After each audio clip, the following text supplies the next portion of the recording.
ಈ ಪ್ರಪಂಚದಲ್ಲಿ ಒಬ್ಬರಿಗೆ ದಾನ ಧರ್ಮ ಮಾಡ್ತೇವೆ ಅಂತ ಹೇಳಿದರೆ ಅದು ಭಗವಂತನಿಗೆ ಸಾಲ ಕೊಟ್ಟ ಹಾಗೆ. ಒಂದಲ್ಲ ಒಂದು ದಿನ ಅದು ನಿಮಗೆ ತಿರುಗಿ ಬಂದೇ ಬರ್ತದೆ ಎಂಬ ಸತ್ಯವನ್ನು ತಿಳಿ.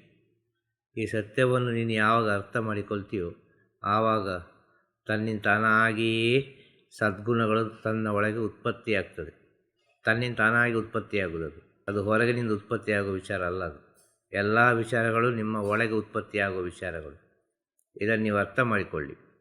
ಭಗವಂತನ ಜೊತೆ ಸಂಬಂಧವನ್ನು ಇಟ್ಟುಕೊಳ್ಳಿ, ದೇವರ ಜೊತೆ ಸಂಬಂಧವನ್ನು ಇಟ್ಟುಕೊಳ್ಳಿ, ಗುರುವಿನ ಜೊತೆ ಸಂಬಂಧವನ್ನು ಇಟ್ಟುಕೊಳ್ಳಿ. ನಿಮ್ಮ ಫ್ರೆಂಡ್ಶಿಪ್, ನಿಮ್ಮ ಮಾತುಗಳು, ನಿಮ್ಮೆಲ್ಲ ವಿಚಾರವನ್ನು ಗುರುವಿನ ಜೊತೆ ಹಂಚಿಕೊಳ್ಳಿ, ಆ ಭಗವಂತನ ಜೊತೆ ಹಂಚಿಕೊಳ್ಳಿ, ಪ್ರಕೃತಿ ಜೊತೆ ಹಂಚಿಕೊಳ್ಳಿ. ನಿಮ್ಮನ್ನು ಸಂತೋಷವಾಗಿ ನೋಡಿಕೊಳ್ತದೆ ಅದು. ಇದಂತೂ ಸತ್ಯವಾದ ವಿಚಾರ. ಆದರೆ ಇದರಲ್ಲಿ ಸ್ವಾರ್ಥ ಇರಬಾರದು. ಸ್ವಾರ್ಥ ಇದ್ದರೆ ಯಾವುದೂ ಆಗುವುದಿಲ್ಲ. ನಮಃ ಶಿವಾಯ. ಗುರುವೇ ಶರಣಂ. ತಿರುಚಿಟ್ರಂಬಲಂ.